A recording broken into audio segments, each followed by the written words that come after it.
Namaskar, welcome to this episode of Inspire.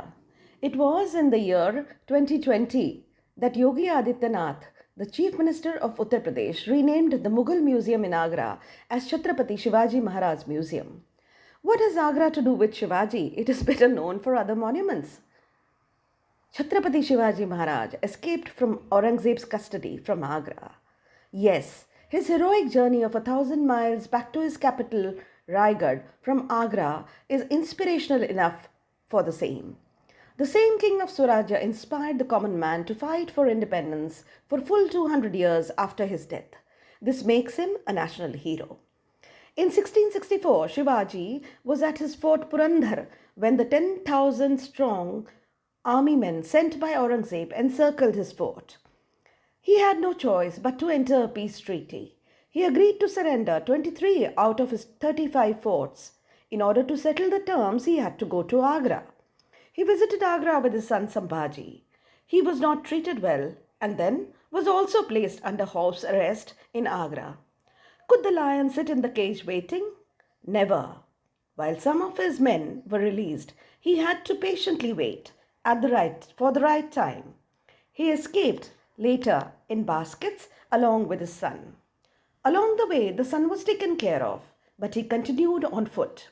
A journey of 60 days, he landed in Raigad and took charge of his kingdom. In 1674, 8 years later, he was coronated as Chhatrapati. Our history has made Mughals the heroes, a case of mistaken identity indeed. It is sad that the history fed to us by Britishers has become so real to us that we fail to see the truth. Mongols, Turks, Afghans were invaders. They were interested only in looting our nation. Though it's true that we have not been ruled by one king, still, spiritually and culturally, this land has been bound by a common thread of unity. The verse from Vishnu Puran says very clearly, the country north of the sea and south of the Himalayas is Bharat, and her child is Bharati. The tragedy to note is the ancestors of present-day Muslims of our country were the ones to have faced the sword of conversion. In turn, this created a seed of pan-Islamism among the Muslims. Then, this in turn damaged the real assimilative nature of our culture. Dr. Babasaheb Ambedkar himself stated, these invasions of India by Muslims were as much invasions of India as they were wars among Muslims themselves. The fact has remained hidden from all of us as we simply clubbed all of them together as Muslims. But as a matter of fact, they were Tatars, Afghans, and Mongols. Ambedkar says they were deadly rivals of each other. For us, then irrespective of religion, intolerant and murderous Mughals who plundered our wealth, razed down our temples to build their own structures can certainly not be our heroes as part of our heritage.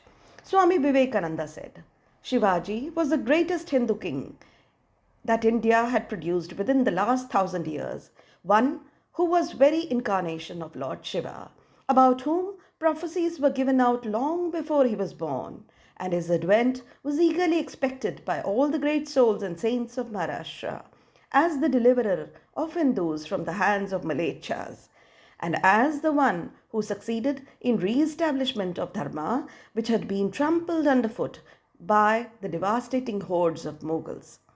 It is time indeed to pay tribute to this son of soil. Chhatrapati Shivaji Maharaj is a role model. We can hope that our youth will be inspired to serve their motherland the way this hero did. Thank you very much for listening to this episode of Inspire. Do like, share, and subscribe.